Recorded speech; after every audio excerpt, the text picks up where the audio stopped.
தாய் தமிழ் உறவுகளுக்கு வணக்கம். திமுக கூட்டணிக்கு 10 நிபந்தனைகளை விதித்தார்.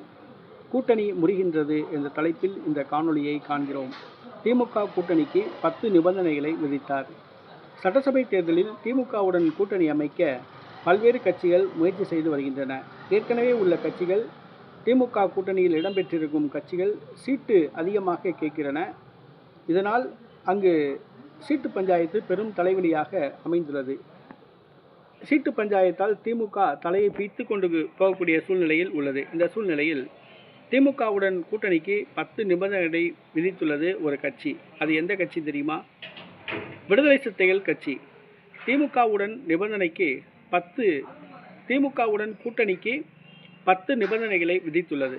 முதலாவதாக ஆணவ படுகொலை தடுப்பு சட்டம், இரண்டாவதாக தாட்கோவுக்கு தனி வங்கி, மூன்றாவது சுடுகாட்டுக்கு தனி பாதை உள்ளிட்ட 10 கோரிக்கைகளை வைத்துள்ளது.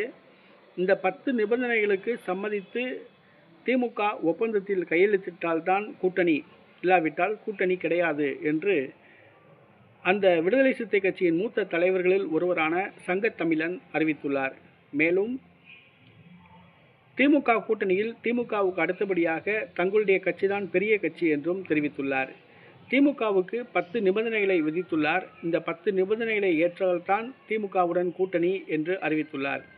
விடுதலை சிறுத்தை கட்சி விதித்த இந்த 10 நிபந்தனைகளை திமுக ஏற்றுக்கொள்ளுமா, ஏற்றுக்கொள்ளாதா?